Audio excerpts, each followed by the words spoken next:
go and watch another clinician. You know, maybe it's Luke, or maybe it's Warwick, or maybe it's Elsa Sinclair, or whoever it is, or it's Ty here who's working with mules this weekend, and they'll see something that I missed, and I'll just be like, whoa, I got to get a little bit better at that. Like that particular thing I hadn't thought of, or I hadn't been paying enough attention to that.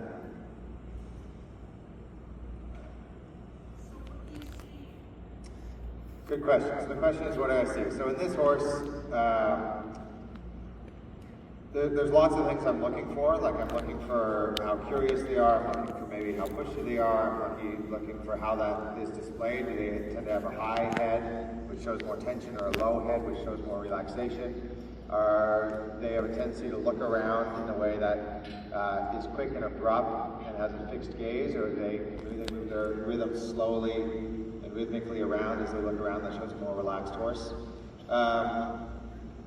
And I have a scale in my head from 1 to 10, a scale of anxiety, with 10 being the most anxious horse I've ever seen, and 1 being the most thoughtful or relaxed horse I've ever seen. And I don't mean relaxed in a way that somebody sits on a couch and watches TV. I mean relaxed in a way that somebody's thoughtful. Somebody could still be playing basketball and be relaxed and thoughtful. A horse can still be jumping and be relaxed and thoughtful. So it doesn't mean that they're necessarily still in quiet. It's like a thoughtful, it's their ability to think through something rather than be frazzled. The most important number on my scale is 3. And because that, on my scale, that's the tipping point between a horse that is thoughtful enough to learn and a horse that's just enough out of their comfort zone that they could probably go through the motions if they're at a 4, but they're not thoughtful enough to learn from it and be better the next day because of it. You know, and where I see that most often in my day-to-day life is with off-the-track thoroughbreds that are starting to learn 3-day eventing. There's a lot of horses that you know start their new careers, and they're sort of almost always with people. You know, you add a saddle, you add a bit, you add a person, and that horse is right away at a 4. They're associating the saddle and the person and the bit with speed and adrenaline, and they're not associating it with thoughtfulness and relaxation. And when a horse is at a 4, and you've got a lifelong rider or a brave rider, the person could probably still walk trot canter, they could probably still jump, they could probably still trailer load, but the horse just isn't really thoughtful enough to be better the next day because of it. So when I see this horse, you know, and also horses aren't just at a number for the day. You know, they change minute to minute and second to second. So when I see the walk get slower and I see the head go down, I see this horse tipping a little bit below a 3. When I see the walk speed up and the head get a little higher and it looks like he's almost ready to break to the trot and he's ready to kind of stop or move abruptly, I see him probably tipping just slightly above a 3. So right to me, he's sort of hovering around that 3 mark. So the question is now, how can I come in here and both sort of at the same time start the process of training him and also start the process of seeing if I can get him below a 3. Because I don't just get him below a 3 just sort of by crossing my fingers and hoping and waiting out here. That's often not going to help. Sometimes it can help, sometimes they'll come down on their own, but often it won't help. So when I go in and I start interacting with them, so here I get a little lick and chew, which is a nice sign, but I still see quite this sort of anxious, quicker walk, which I don't love.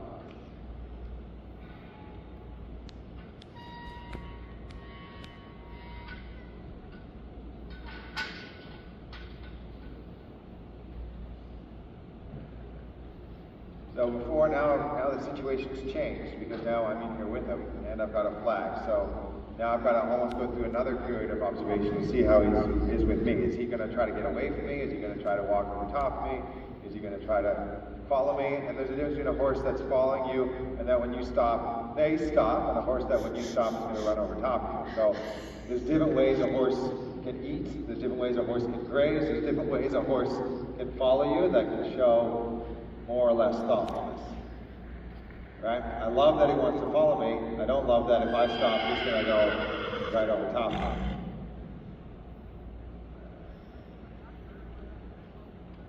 So, horses, you could have 2 horses that go through the same stressor, and they can deal with it differently. Just like you could have 2 people that go through the same stressful event and they deal with it differently. And there's a number of things that influence that. One of the big things, I think probably for both people and horses, is the amount of control they feel over the situation. right? Do they feel like somebody else is in control or nobody's in control, or do they feel like there's a stressful event but they have some control over how that plays out? So that's going to be my starting point here, is I'm going to use the flag, and I'm going to try to change my thinking a little bit from me trying to control him to him trying to control me. So see if I can explain that a little bit more. Imagine if I close my leg and the horse goes, I know how to make this person relax their leg. If I go forward, I can control them to relax their leg. Or if I take up feel on the bit to ask them to slow down, instead of me controlling them, they go, oh, I know if I slow down, this person's going to relax their hands. It's like they can control my hands by doing certain things.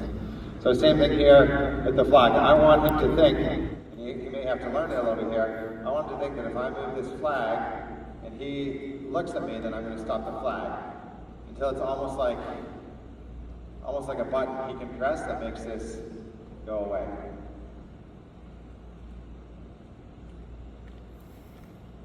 There we go. Now, he didn't look at me with both eyes. All he did was glance at me with his left eye, his left ear flicked towards me. With horses, that's why I say getting better at reading horses is one of the most important skills any person that works with horses can have, no matter what discipline you're in. Because the smaller amount you can notice, the quicker the process usually goes. So if you want to make your horse 10% better today, and you can catch 100.1% improvements, you're usually going to go faster than if you step in there and you think, I'm going to make a 10% improvement.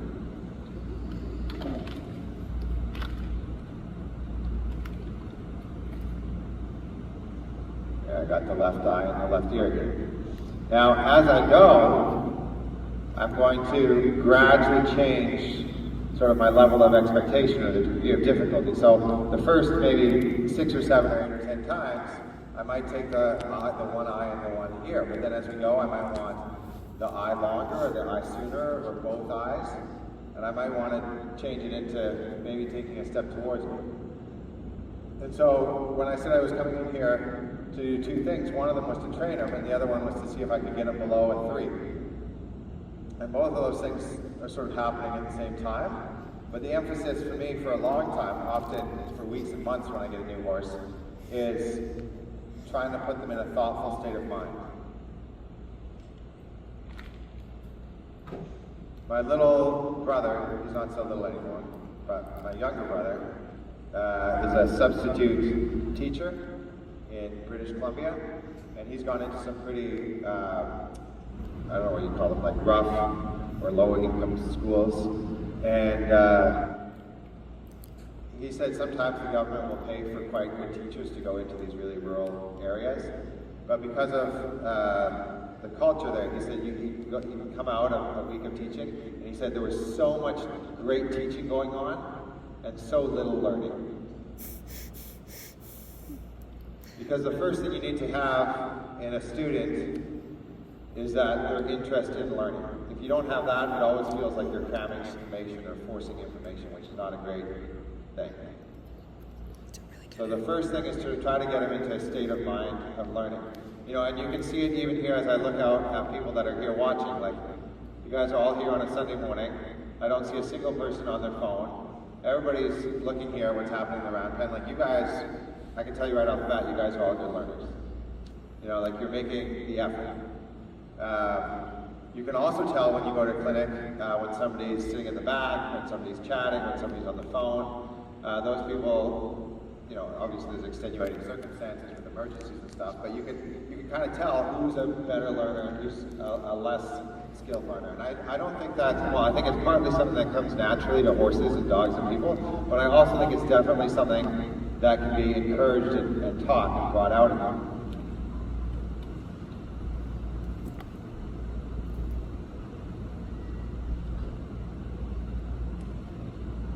So what I'm doing here with the flag is I've just got a little pressure here, and when he looks at me with one eye or both eyes, or he gets more thoughtful about me, then I stop. And yes, you could say I'm training him to look at me or to come to me, but I could also say he's training me to, when he does a certain thing, I stop moving the flag. Just like that. Now, if I don't have good timing, for when I stop moving the flag, much more difficult for him to learn that. You know, if you imagine a very simple experiment with a rat or a pigeon in a cage, and when they press a button, it releases food. If all of a sudden when they press the button, there's a delay of 5 seconds before it releases food, or sometimes they got to press the button extra hard or press the edge of the button, all of a sudden it gets much more confusing for them rather than if it's just like a simple push and the food immediately comes out. And that's essentially, you know, both what I'm doing with the flag and what the rat or pigeon is doing with the button, both of these are forms of reinforcement. And the better your timing for reinforcement, the quicker they learn. The better your ability to read a horse, the better your timing.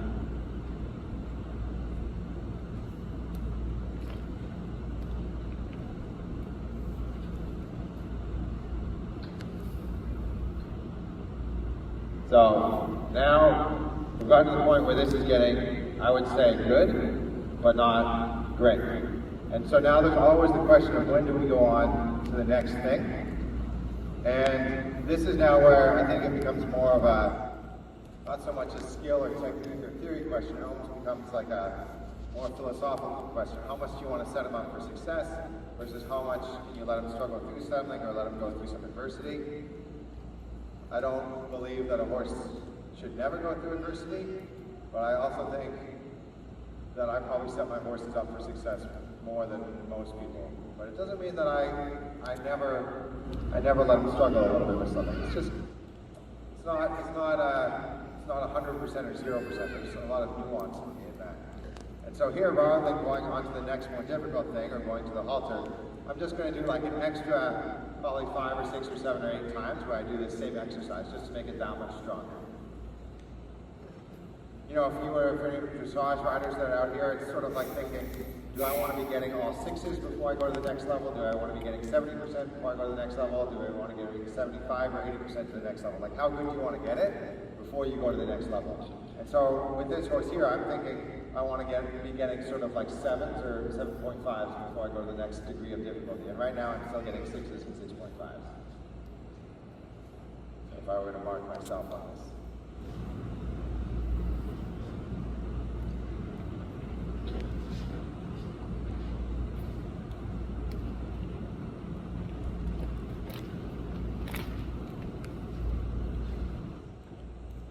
So if I want to be, for this particular exercise here, being able to use the flag, again, now face up and look at me, if I were to give myself a mark over 7, I wouldn't want to have to use the flag more than once, and I wouldn't want to get the correct answer as the first response, not here like the 7th or 8th response. You know, his first response was to turn away, his 2nd or 6th response was to continue to trot off away from me, and then like his 7th or 8th response was to turn and look at me.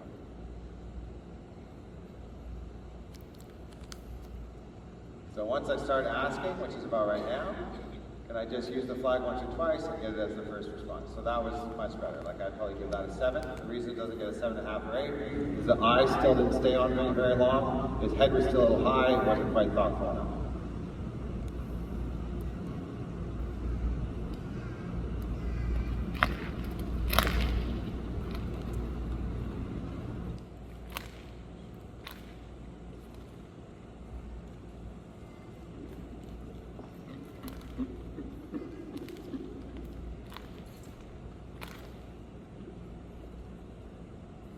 This is a nice example both for when we're teaching our horse to ride, and also do things like jump, for example, which I teach a lot of my horses to do, which is that a horse can learn something at the halt and walk, and then as soon as they start into the trot and canter, all of a sudden they struggle.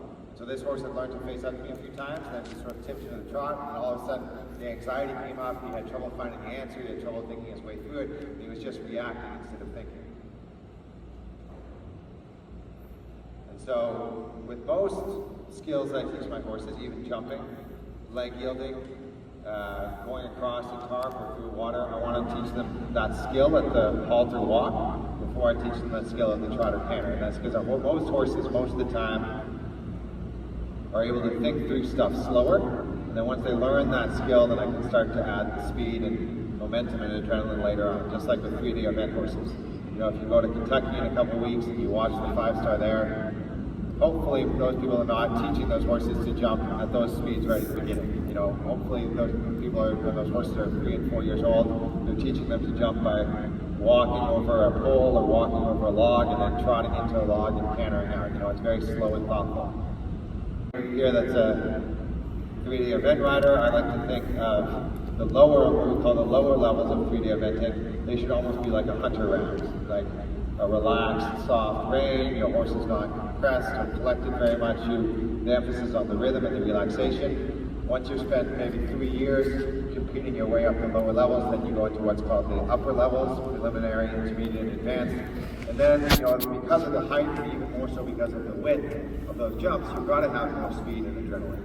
And then, because you've spent 3 years building that foundation, all of a sudden they can still be going that fast and stay thoughtful. Just like you imagine a really talented professional athlete. They can be competing in the NBA or NFL, and they can be competing with all that pressure and all that speed, and they can still be thoughtful and think their way through the situation and have this court sense as they look around the court.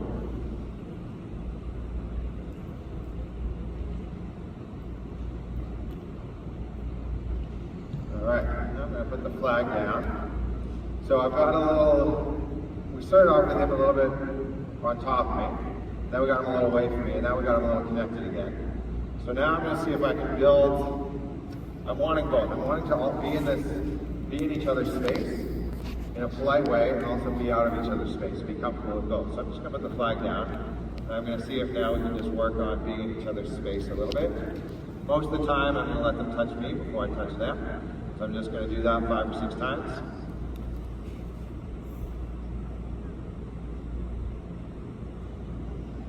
There we go, his muzzle touches my hand. I'm not trying to make it really difficult for him. I'm not putting my hand out about the height of his muzzle, a little to the side or a little in front. But I'm keeping it still and letting him touch me rather than me touch him. Now here it's sort of set up in a moment where I can touch him. So I'm going to see if I can give him a rub instead of a pat. See if I can do it in a rhythmic way. Here, when I see his head come this high and his head come towards me, I'm a little bit ready to see if he's going to try to swing his head through my space. And I brought my left hand up here to block that.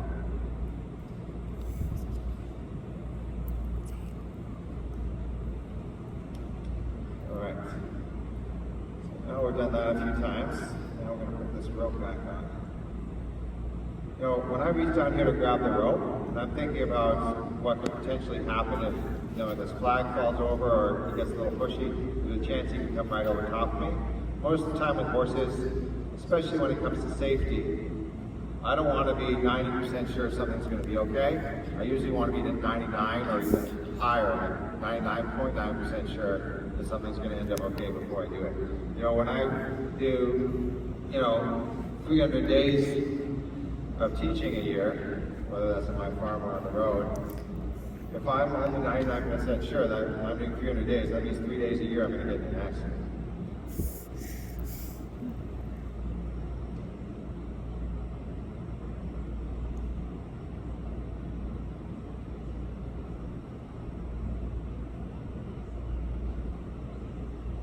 Okay. So when we add in the ability to have more control over the situation, having a rope, having a round pin, being in a smaller space, having a flag, having reins when you're riding, all of those things have a big pro and a big con. The big pro is you can have more control over the situation and you can set stuff up for success better. It's like you can lead them in the right direction or the right answer easier. They don't have as many opportunities to do the wrong thing or learn the wrong thing. At Liberty, a talented person can do it, but often at Liberty, what can happen is a horse can start to develop a pattern that you don't want, and then they start practicing the wrong thing. So it takes a little more skill to do that. Now the big con to working in a small round pen and working with a rope is that it's very easy to put too much pressure on a horse. I went to a Hansa Blaha clinic in Germany a few years ago. Hansa Blaha is a really talented horseman and Liberty trainer. He was giving he's from the Czech Republic, but he was giving a clinic in Germany. And he was teaching a group of 8 people, and somebody had asked the question about pressure, and how much pressure is okay to put on a horse. And his answer, even though I probably would think about it slightly differently, it always stuck with me. And he said, at Liberty, you can put as much pressure on a horse as you want, as long as if they're at Liberty, they wouldn't leave you.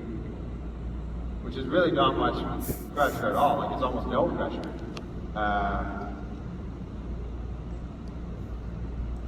But that's sort of the idea. I don't want to put so much pressure on a horse that they don't want to be with me.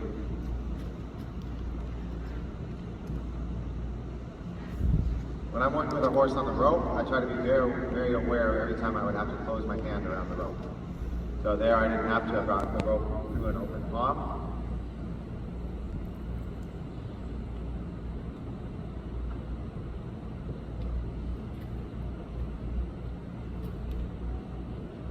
This distance I'm at sort of about 5 feet from him. This is the distance I normally start out with most horses. If I've got a more scared horse, a more nervous horse, sometimes I'll start at a bigger distance, a little bit like how we did at the beginning at Liberty.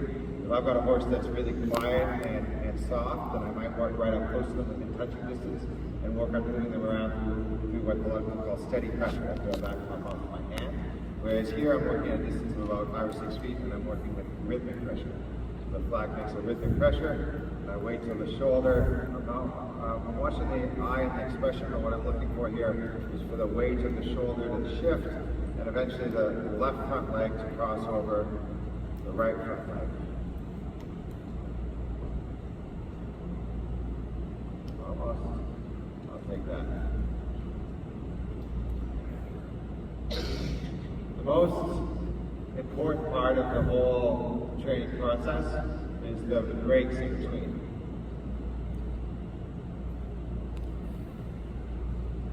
Imagine somebody that's lifting weights. When you're actually lifting the weights, your muscles are getting weaker, but then the break between lifting the weights that day and the 23 hours lifting weights the next day, that's when your muscles get stronger again. And it's the same thing here. When I move the shoulder over off the flag, there's another expression which might help you think about this, which is pressure motivates, but the release of pressure teaches.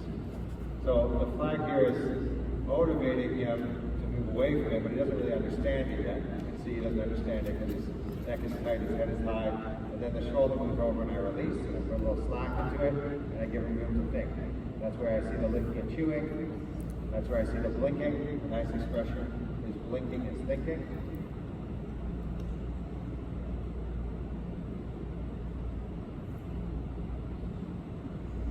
One of my mottos that I told myself leading into Road to the Horse was retreat, retreat, retreat. I want to retreat more than anybody else. In other words, I want to take the pressure off more than anyone else. The more times I can take pressure off, the more I'm probably breaking it down into small steps and the more opportunities they have to learn. So if I were to think in like a 60-second period, how many times can I take pressure off?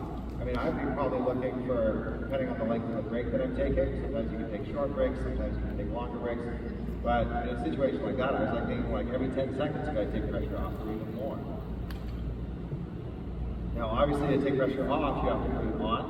This is where we talk about approach and retreat, but the emphasis for me is not on the approach, it's on the retreat. I'm approaching so that I can retreat. When I see a horse urinating or rolling or sniffing manure, most of those things make me think I'm on the right track with the relaxation.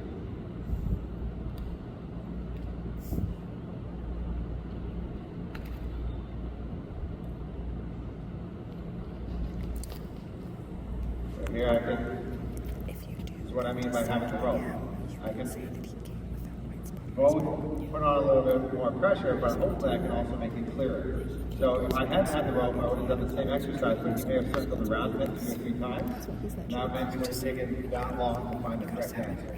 And here I can take the rope, I can tip it up, and then you can find the correct answer within 5 or 6 seconds.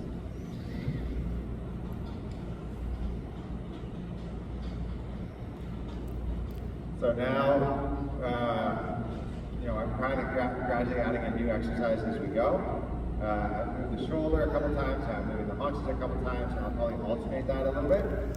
And then I'll also start to add in the back and backing away from the pressure. Why don't we try that right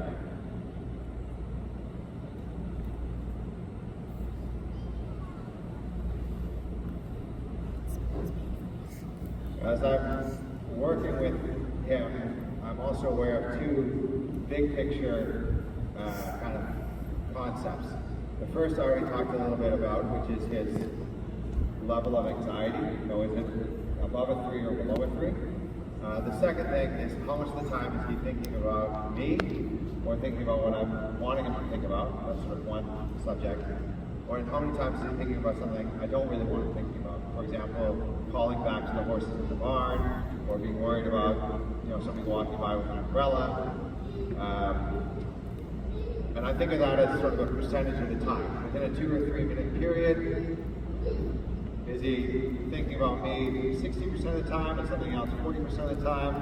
Is he thinking about me 80% of the time, 90% of the time? So I don't go in thinking I'm going to demand his attention. I go in thinking, what's my starting point? He's thinking about me 10% of the time. Maybe in the next 5 minute period, maybe I can get him thinking about me 20% of the time.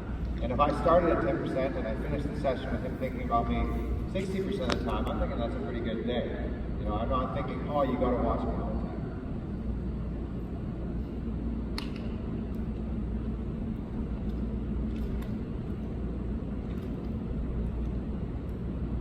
So I've now backed him up, a few times, 3 or 4 or 5 times. And each time, my level of expectation slightly changed. So the first time it was just a rock back or a step. Then after that, it was 2 or 3 steps. And this last time, I kept backing up until I could get both eyes on me. The length of the breaks I take, I'm very aware of. There's no hard and fast rule, but some of the things that I think about are the newer something is that he's learning, the longer the break that I take, the more anxious he was before, or the more emotional he is, the longer the break I'm going to take. During the break, the more I see him processing with the head down and the blinking, the licking chew, the longer the break I take, the more I see him getting distracted on the break, the sooner I go back to an exercise. I want the breaks to feel like a break. I don't want to teach a horse to stand still because I'm forcing them to stand still. A lot of horses then will feel like trapped or claustrophobic, and it almost makes them want to move more. I want him to want to take a break. I want him to feel like, standing still, muscles relaxed, understanding what's going on with me, understanding the relationship, head low, licking and chewing. I want him to feel like all those are good things. I go back to the hindquarters. That time I had to use the rope, almost not at all. Here I go to the back up. Here I go to the shoulder. Looking for the left front to cross over the right front.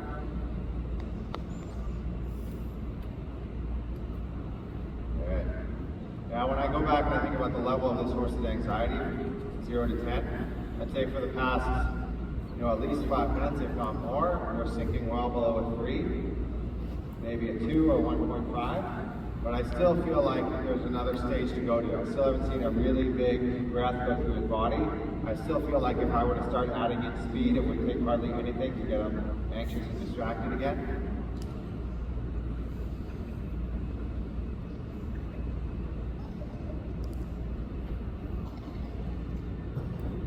When I get a horse into my program, which is mainly for jumping and eventing horses, I usually spend, on average, probably 4 weeks where I'm just doing groundwork with that horse 4 or 5 days a week.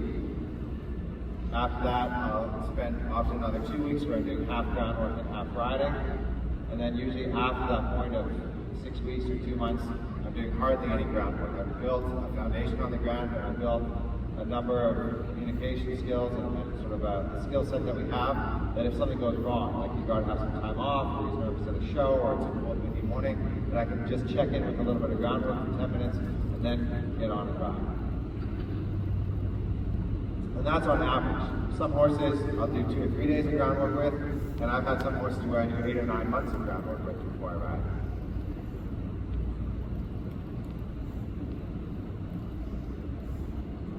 Here I'm looking for the shoulder. What tells me that he still doesn't really understand this is that the eyes are sort of wide and not thinking, the neck is high and tight, the shoulders getting a little stuck. But probably more than anything with a horse that I feel like tries as hard as this horse has been, is that he's still not doing what I want. And then here, he moves the shoulder over and I take a break. And so why is he not doing it? I think he simply doesn't understand it. He's still moving away from pressure rather than moving because he understands it. Right? And that's a big difference. So let's see if we can continue with some of these exercises, and hopefully I can show you what it looks like when he moves when he really does understand. I'm going to let him go through this little tune here. I got a little bit bigger side. You know, when he moves that shoulder over and I feel like he does it with an understanding, I won't have to use the flag probably more than once or just raise it. His head will be lower, the eye will be softer, and we'll do it on the first attempt. Does anybody here have the app on the phone, Duolingo? Yeah, about 10 or 12 of you. It's a language learning app, and I'm learning Spanish on it right now. And when it has me learn a new word in Spanish, it doesn't just tell me the word once and expect that I know it. It has me read it, it has me write it, it has me say it, it has me listen to it, it has me mix and match with it, it has me put it into sentences, it has me reconstruct sentences. It has it in little stories, it has it in this little podcast thing that you listen to, and it probably has me get introduced to that word 50 or 60 times before that, and then sort of the computer algorithm files that away as a word that's sort of in my expected vocabulary. And it's the same thing with moving the shoulder over. Just because he does it doesn't mean that I can go, oh, this is something that he really knows and understands and is an expected part of his vocabulary.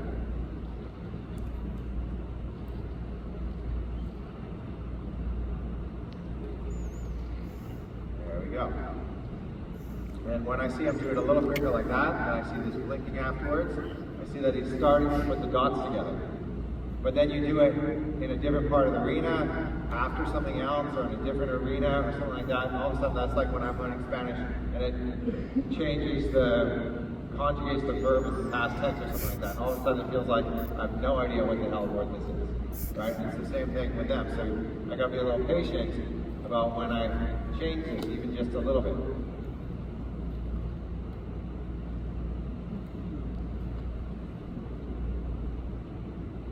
Okay, I'm looking for the shoulder, the right front to cross over in front of the left front.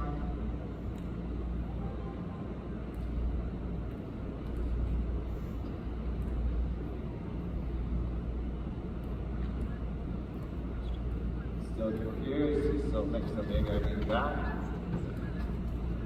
Going here until I get the shoulder, and different break after. Almost. There we go. How do you decide when to escalate the pressure? The question is, how do you decide when to escalate the pressure?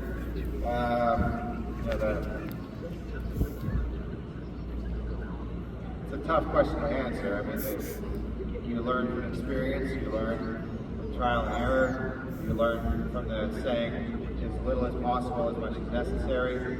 I learn a lot from watching other clinicians do stuff, like coming here this weekend. I don't just watch me, I'm watching some of the other people.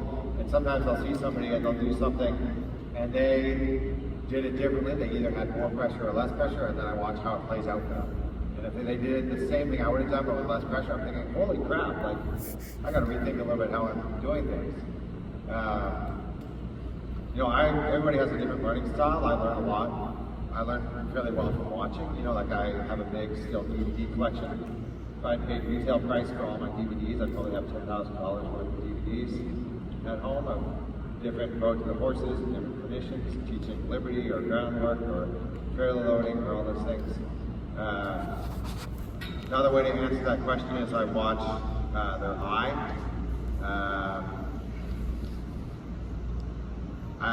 And probably another big one is I'm watching the response that they're giving, and as they give me the response, I'm thinking, is what I'm asking too hard or not? And that how long it took this horse to find that shoulder over there on the rail a few minutes ago, it took him probably 15 seconds or something like that. And that's about as long as, at this point especially, but even for a few weeks, about as long as I want to allow a horse to struggle to find the answer. Normally I want to find the answer within 4 or 5 seconds. If it's taking them too long to find the answer, I'm thinking, well, I got to back up and make the exercise easier somehow. Like, instead of going for the whole shoulder, maybe I just go to get the muzzle or just get a weight shoot. So So here we're going to go for the shoulder again.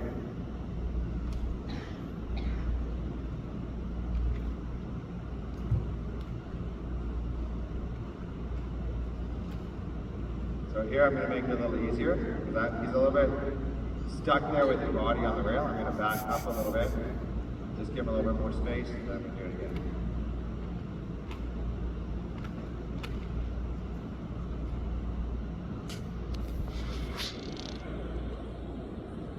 Now, when I get into a situation like this, where he's looking off into the distance, maybe out that open door, there's a bunch of orange construction flags out there, this is where it really helps to get to know your individual horse, because some horses will act like this, and they'll look at that for 10 or 15 seconds or sometimes longer, and then they'll start to relax. And I don't know this horse yet well enough to tell you which one it's going to play on. Like, they'll look at that, and they'll get used to it, they'll realize that it's not a danger, you'll see them kind of take a breath, and they'll lick at you. Other horses will have this exact same expression, sort of in this slightly freeze state, and then they'll come out of it in a trot and more anxious. So as I get to know this horse, I'm going to know what I'm going to do when he gets into a situation like this. Some horses, if they're going to relax out of it, I'll let them relax out of it. Some horses, if I feel like they're going to get more anxious because of what's happening out there, I'm going to interrupt that thought, and I'm going to go, hey, let's just work on something like this, and just bring his eye back to me for a few seconds. Shoulder.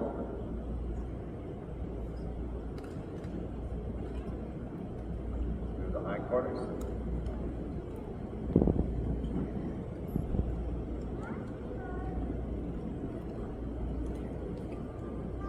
Move the shoulder.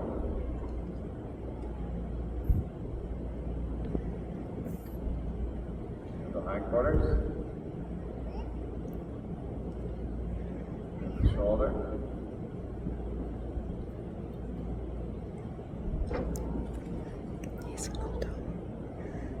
Shoulder again.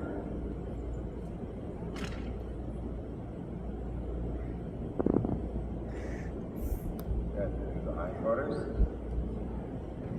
What I'm looking for here now is that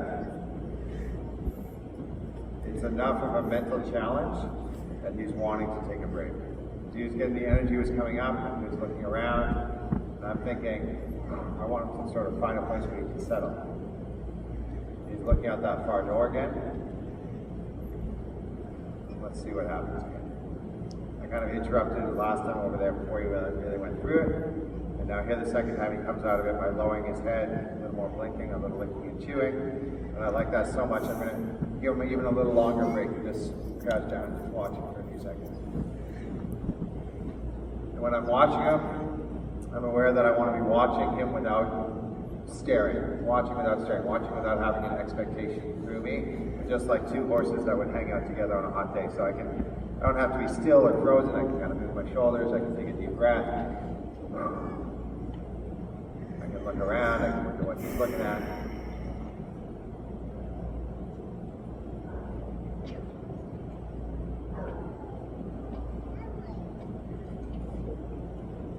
That's about as much as I think I'd probably let him look around like that before I would step up and interrupt that thought a little bit. So I'm going to do that here. I'm going to move him around again.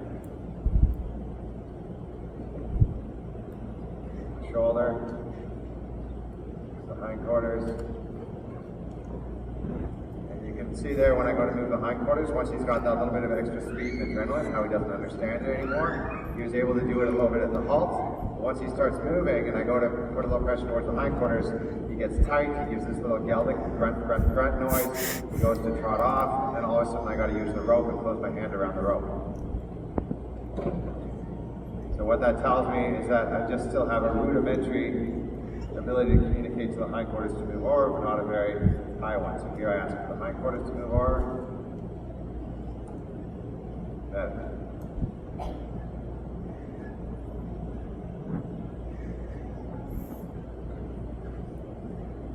alright. And back up again.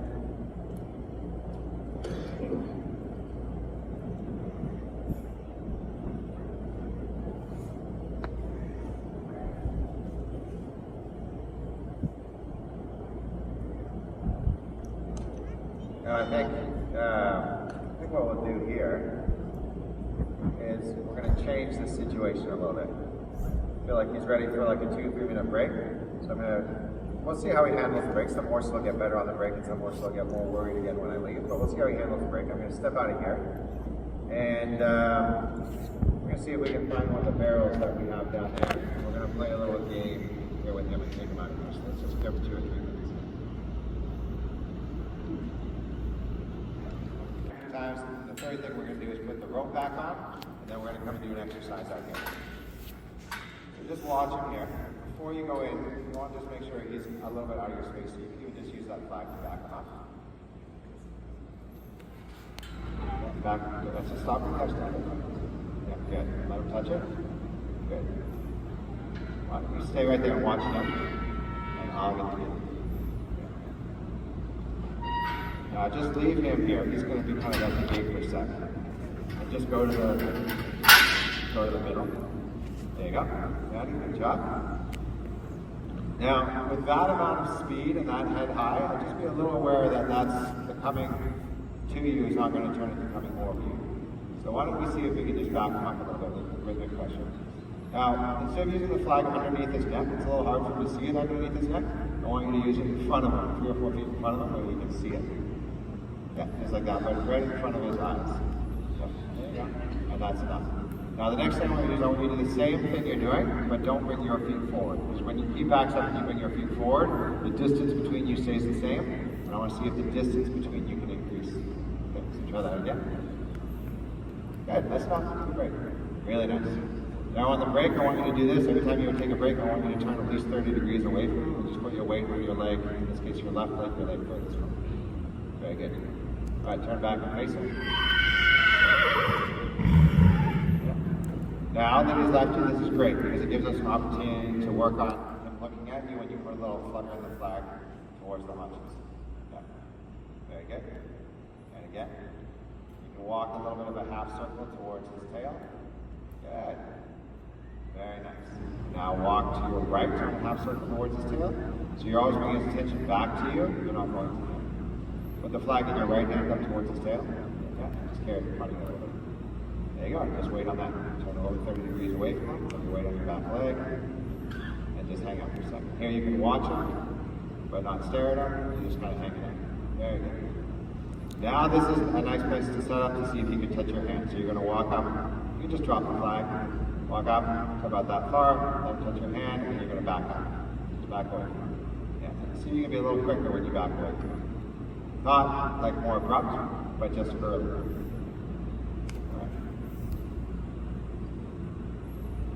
Right. Now when he's in this state of mind, just be careful about moving away from him where that shoulder crosses into your space. When he's in a more relaxed state of mind, I love when he moves that shoulder into your space, but if he's a little distracted or a little anxious, I don't love when he moves the shoulder into your space, because then when he gets more anxious or on more adrenaline, it's created a habit where then he goes over top of you. So whenever he's coming to you or into your space, I want to only have that happen when he's thoughtful. Yeah, so go ahead and pick up the flag again. See if you can rub him gently, maybe between the eyes or just above the muzzle with the end of the flag.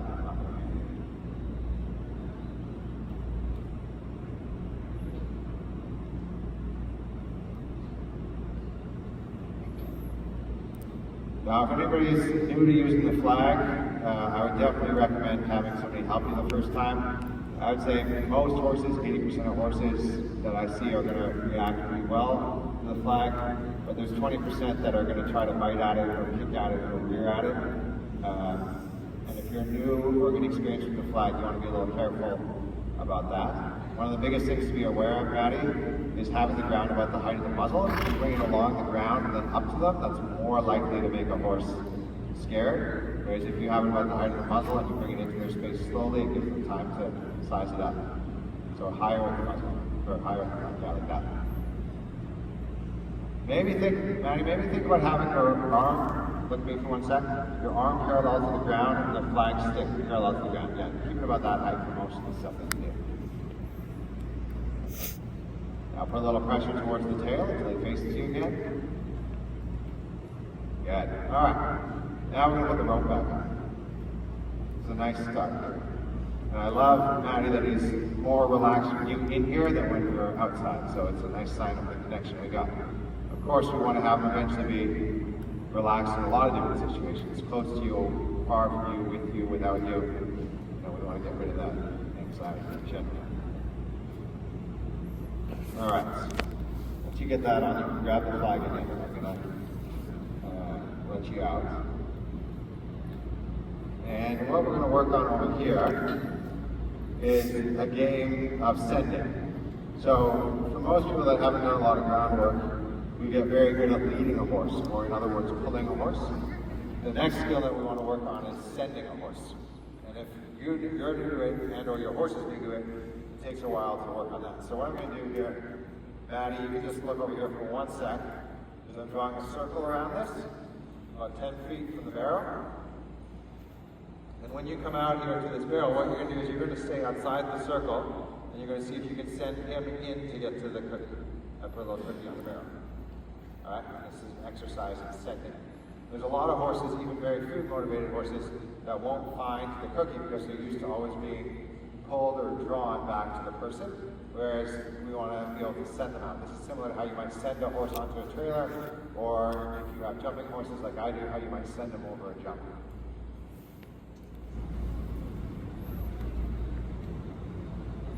And just to challenge you a little bit, let's see if you can back out of the gate. You ever done that before? Yeah? Okay. What's that? I've never backed out of the gate.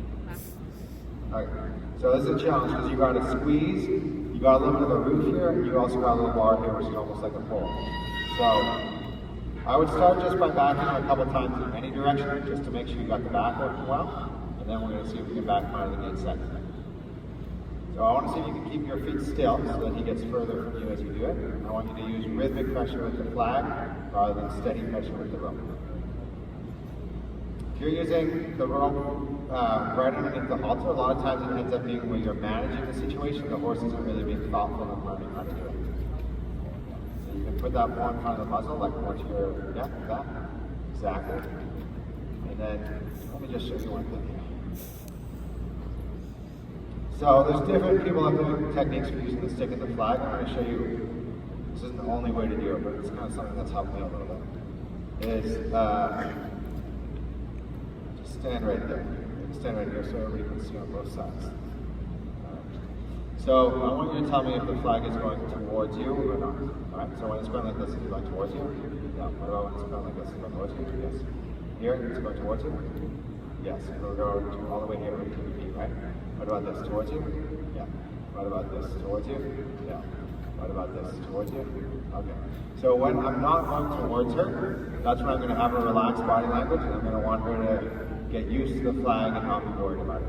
Like what some people might call building trust or desensitizing, friendly game. This is all stuff that I just want her to go like this way.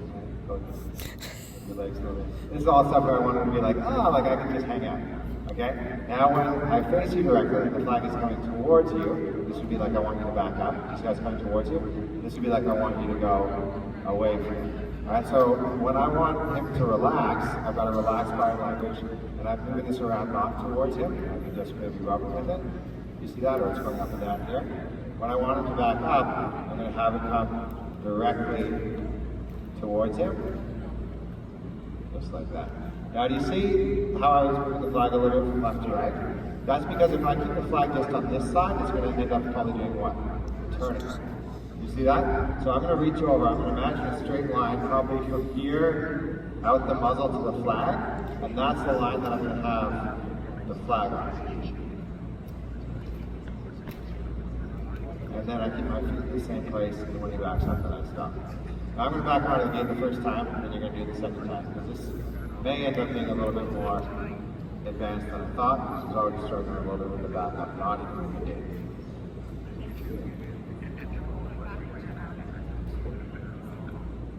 Yeah, so what Maddie's just said is that if she backs him too hard and he's overstimulated, he'll stand up. Absolutely.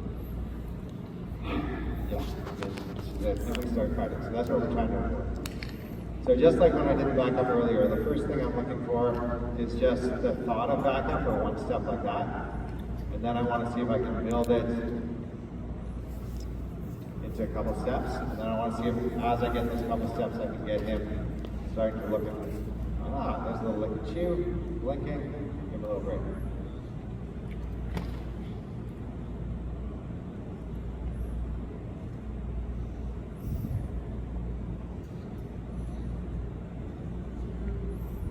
Now, if a horse hasn't backed up to a gate before, what do you think they're going to be thinking there as they get close? She said he's going to be worried about it, he's going to try to come forward. Why is he going to be worried about it? What's he going to be thinking more? Yeah, he's going to be afraid that there might not be open. You know, he can't see directly behind him very well.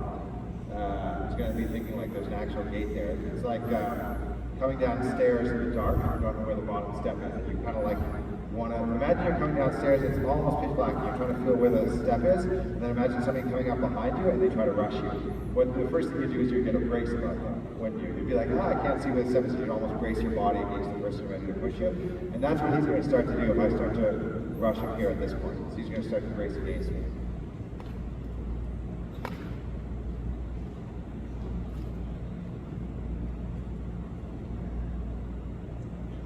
Now, this is a great example of how long you let a horse kind of struggle to find the right answer for before you make the exercise easier. And as long as I'm going in the right direction here, I might keep going. But there may come a point here in 1 or 2 tries where he goes, I really don't feel comfortable going over that, putting my bum where I think there's a fence or over that step. And then what I would try to do is I'd try to make this exercise easier. So a couple ways I can make this exercise easier, or I could go back in between 2 barrels and gradually make the barrels closer together. The other very easy thing I can do is I can lead him through forward, lead him in so his front legs are over facing me, and then back just the front legs out. So there's a lot of ways you can make exercises easier or harder. Sometimes they take experience, and sometimes they take creativity to find that answer.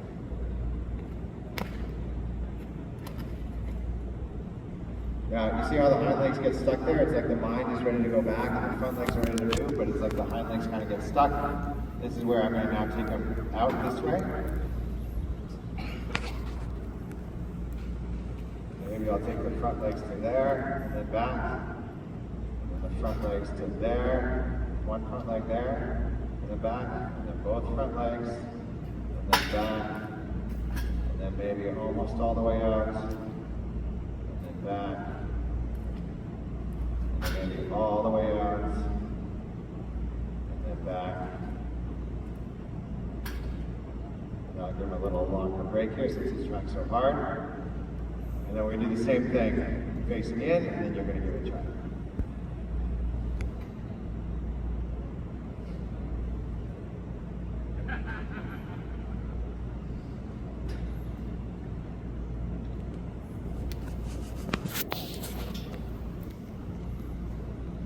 So let's get the front legs in, and then back, and then all the legs in, and then back.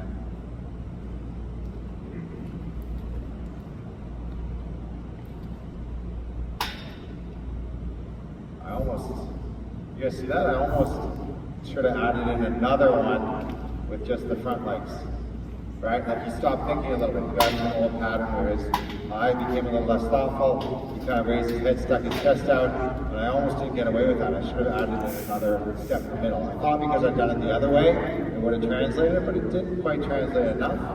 And then all of a sudden I had to use the flag a little harder than I would have.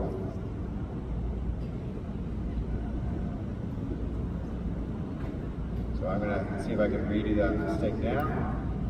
Back about a few more times just to let them know the answer.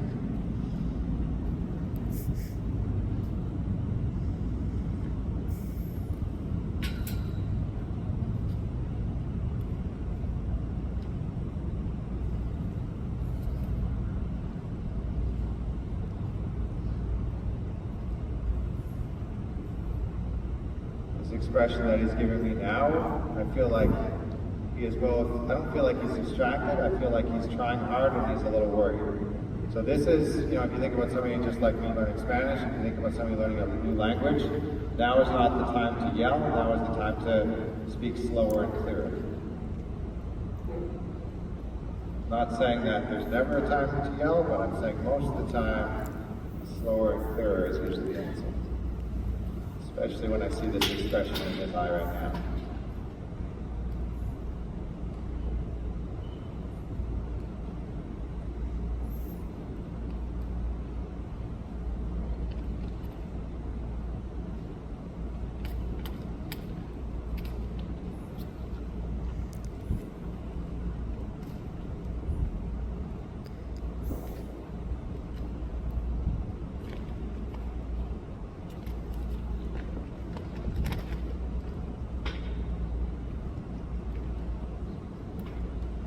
Now, as he gets out here, ideally I'm letting the distance between us increase to the point where when his front legs get out, I can give him a little room. Usually with a horse that's going through this much learning, I'm not too quick to get right in their space with my body and start petting them. Usually when they go through this bigger learn, I want to give them a few seconds to just kind of absorb it and think about what they just went through with their body, what they went through with this, and just give them a little space.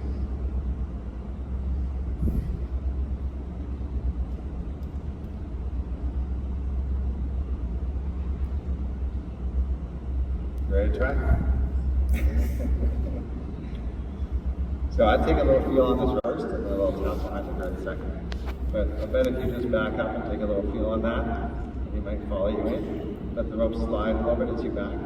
You can also go at an angle, like so if you tip over that way, good. If that's enough, go ahead and back up. Easy, yep. Throw the left hand more in front of you. You can walk a little closer. Yep, yep, yep, and then take a break. Good job. Now on the break here, just turn a little bit away from it and relax like this. Everybody holds tension in different places. I tend to hold tension in my shoulders and my jaw, so I always remind myself to do that. Sometimes at home, if I have a barrel, I'll tip it on its side, or I'll lean against the fence and put a hand in my pocket, just to kind of remind myself that the more the break feels like a break to them, the better the learning is going to go. If that break feels to them like expectation or anticipation, then it doesn't mean as much. So I really want to feel like we get to this place in between. Go ahead back the rest of the way out, and let's head over to that barrel. Really nice.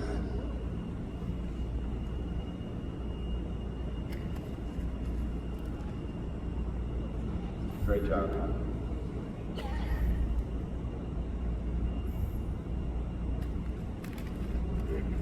Great job. Now the look that he's giving you now, great look. Like he's thinking, he's looking, he's like, what are you trying to communicate to me? How can I figure this out? You know, and that, getting to that place where they're thoughtful and they're a good learner is not easy. I mean, it's a very nice turning point when you start to get that more often than not. Yeah, let's back him up just one more step, that left front, and then let's head over to the barrel.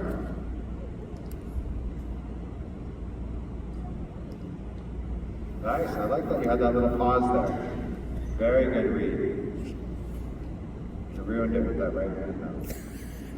The right hand went like this, you pushed his muscle away from you. So let me just give you a 30-second thing on that. So, What did I do? you went like this, and you sent his muscle away rather than connecting. Like he was still until he touches you. Like you tried to touch him before he was ready to be touched. You see what I mean? So, you see how I let him touch me? Then the next thing I'm going to do, if I want to touch him, so I'm going to let him do that a few times, then I'm going to shorten up the rope and just connect here, and then I will give him the rub. You see how I'm sort of stabilizing with my left hand? Alright? And then I can give him like a little rub, like this, a little rub, like this. Let me just show you here with you. Just come stand right here. Do you mind if I touch you on the shoulder? Okay, so if I start to rub you like this, you see how there can almost be a feeling of you moving away? Whereas like if I stabilize it here and I rub you, see how it's much easier for you to stay in the same place? It's the same reason like why a hug feels good or like a handshake feels good, why somebody might when they shake your hand, they put a hand here. Same reason why when I'm brushing a horse, I might put a hand here as I brush them there. As I run my hand down the leg, I might stabilize it with my left hand here. Do you see how it kind of creates like an enveloping? All right. So if I'm going to touch him on the nose, first I'm going to let him touch me, and then if I think there's even a small chance that when I go to rub him, he's going to move his head away, I'll stabilize it here, and I'll see if I can really ease into his space and gradually give him a rub. All right. Let's see. Get this back up. There we go. Okay, so let's take him over to the barrel.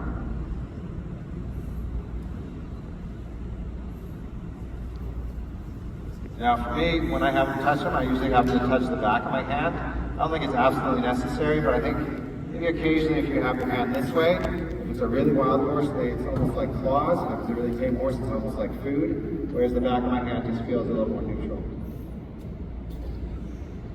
So I want you to stay 10 feet away. Come over to this one here where I do the circle.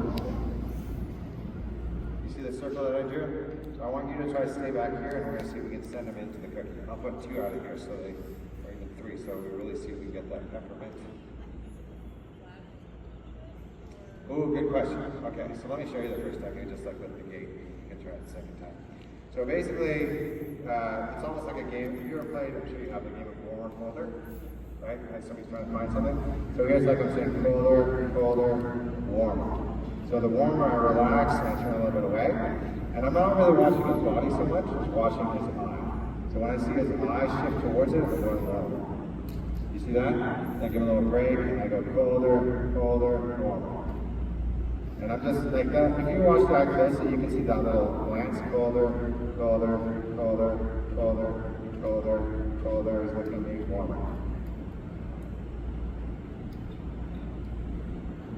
As he gets closer, rather than me going closer to him, I'm going to take a step away, put the rope in my right hand, and relax. That's a lot of fun. Ready to try on this side? Just hold it for a second while I draw the circle. Is this still working? Can you hear me? Check. Is this working? Check, check, check. You guys can hear me? There we go. Alright, that's about a 12-foot rope, I think, or maybe even a 14-foot rope. So I'm going to draw this circle about 10 feet away from here. You're going to see if you can send them in to get this cookie.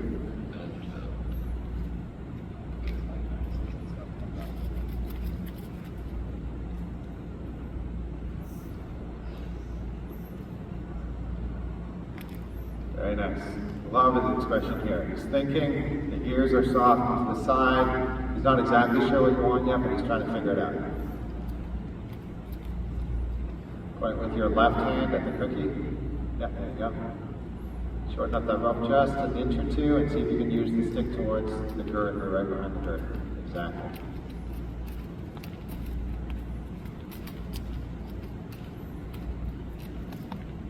It's a little bathroom picture. There we go. Yeah, very nice.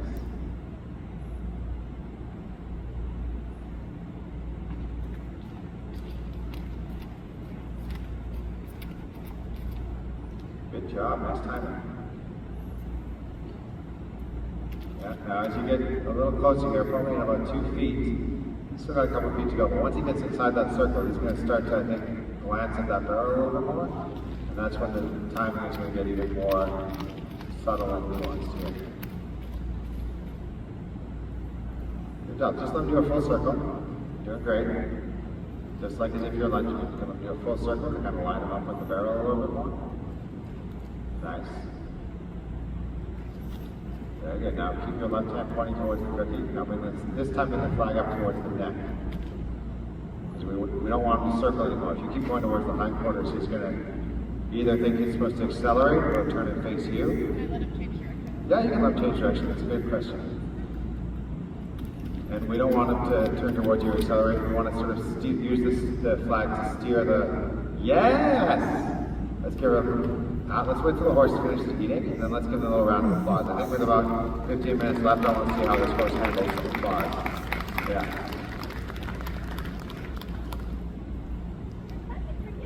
Now let's see here. Just I don't want to finish with a clap for this horse without just take him for a second here. Maybe while I take him for a second, you can get some more pictures, put them on there. Let's see if we can just get this horse using that level of applause here before we finish. So, I hate it when sometimes you have a little bit of a quiet session, and then right at the end, everybody claps. The horse leaves with his head up and high and neck tight. So let's do this.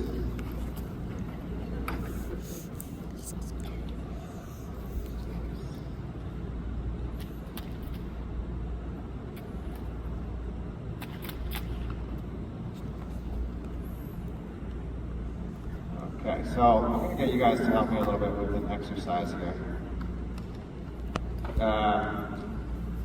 I'll talk you through it a little bit, but also I'm going to use the flag to, actually, you know what I'll do is I'll use my hand to put the flag down.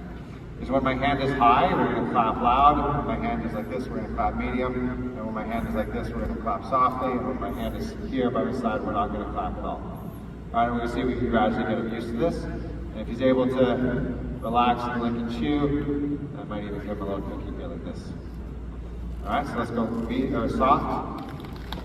Yeah, and nothing. And soft, and nothing. Back up a little bit here. And soft. And nothing. And soft. And soft still. And nothing. And soft. And nothing.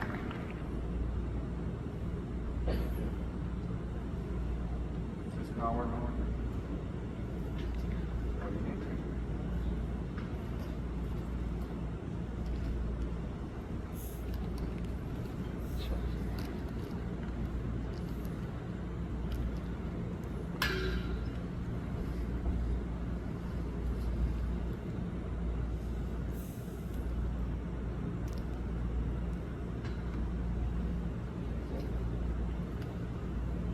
Alright, let's go soft.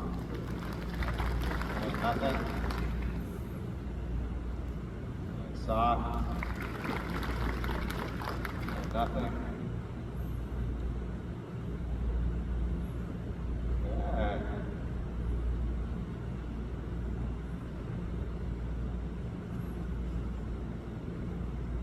And soft. Soft still. Nothing. So I'm trying to both gradually get him used to it and also look for moments when he's a little more thoughtful for you guys to stop so he can start to think his way through it. Let's go soft. Yeah, keep going, soft, soft, and nothing. Let's go soft. Go medium, keep going, and stop.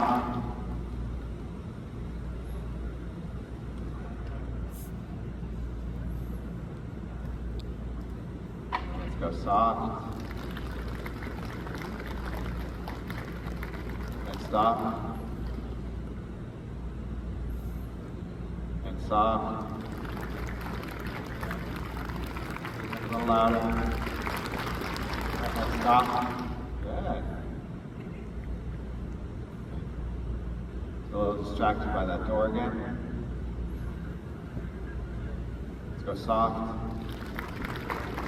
Medium. Keep going. Medium. Medium. Go a little louder. Yeah, keep going. Keep going. Wait for it. And stop. Good timing, guys.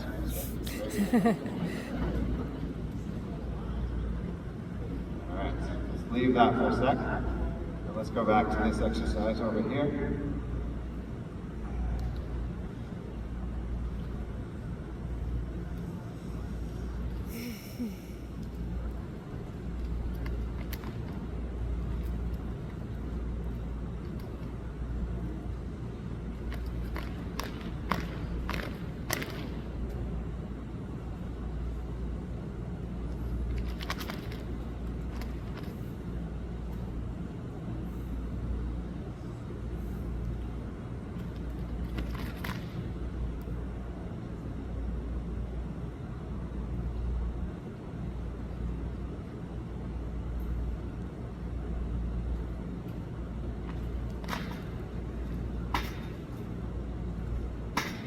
Right now, when he's so close and he's getting more thoughtful, that's like when you first get, you're struggling with your horse to get your horse on the trailer or through the creek or something like that, and they really start to try for the first time and you feel like you're close, that's when it's so tempting to push for more, and that's often the best time to take a break. So we just take a little break here. Don't let them leave it, let them go away from the trailer or away from the water crossing, and then go back to it.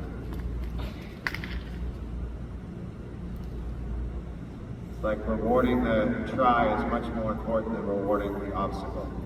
If we get this horse to be able to back out of a gate today and he's a little anxious about it, that doesn't help us a huge amount. But if we get him more thoughtful and thinking and the head lower, even if he doesn't go at the gate, that's a much more helpful thing to take home with you.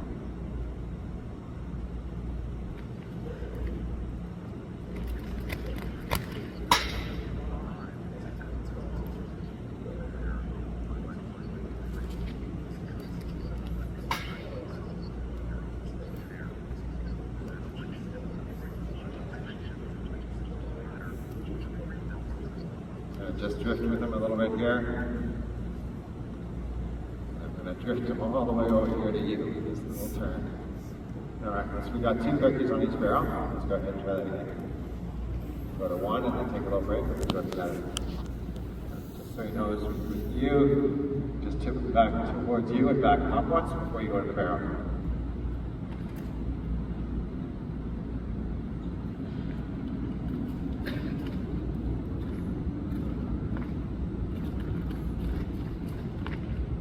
Nice. Yeah, you can do a full loop, or you can even feel free to switch barrels if you like. It's up to you. If he's already walking, don't use the flag towards the hindquarters. You use the flag to the shoulder or neck or muzzle to steer. If you start using that flag towards the hindquarters, you're probably going to get more speed or adrenaline. We want less speed and less adrenaline. You know, if he can take a step and have a break, take a step and have a break, and ease his way up to the barrel, that would be ideal. Already going too fast.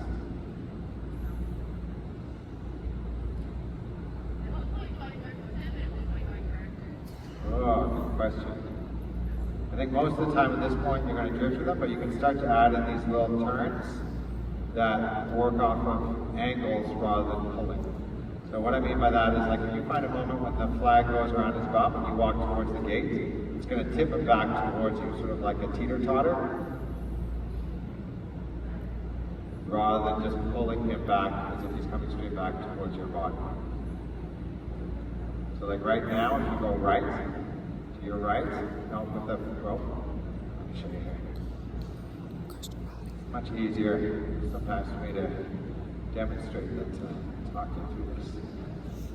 So if he's going off one way, I'm going to do this without the flag to start. So if he's going off one way like this, and I want to tip him back this way, you see how, like, I'm almost like tipping him that way? Alright, I'll show you that again. I go back this way, and then tip him that way, and then I can send him out this way. Now if he gets stuck, rather than go that way and add in more speed or bring the flag towards the hindquarters, I go this way and I give the shoulder over. And then I push slack into this. Oh, he's off on this one. Maybe let's see if I can just tip it back to it.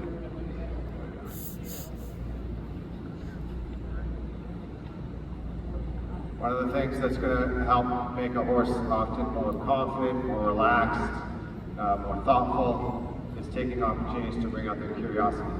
You know, if he gets curious about the barrel, if he gets, you know, if I've got a horse that's been really anxious and they get curious about the ground or about manure, often I'll take it and be like, great, they're getting curious. Very nice.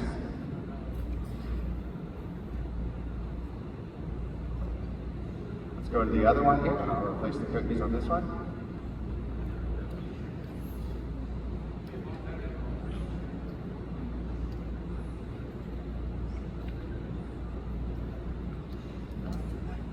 And then back to this one once more. And then I think what we're going to do with you guys is, because the horse still isn't totally confident with the applause, we're going to let them leave.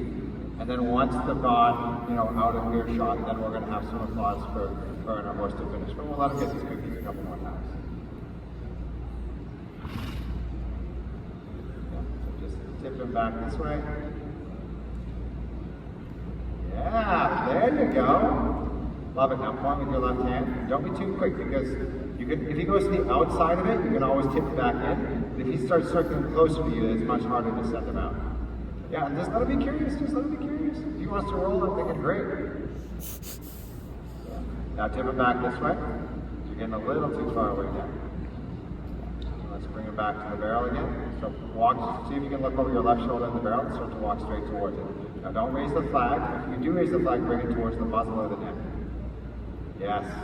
Yes. Great body language. Just, and there you're going to just head it over to the other one, maybe. Now walk to your right, so you tip it back towards you. Yeah, yeah. And then, so the rope goes all the way around and it even touches bum. Like if you walk straight towards that in gate. There you go. Point towards the cookie. Just relax your hand towards the flag. Try to do a full circle. Point back over towards the cookie again. Love it. Bring that flag up towards the muzzle so he doesn't cut in. Now relax. Great job. Relax your shoulders. Love the smile. Good. All right, we're going to hold our applause and we're going to let you guys leave here. I don't want this last experience in here to be like the high neck. You know, because last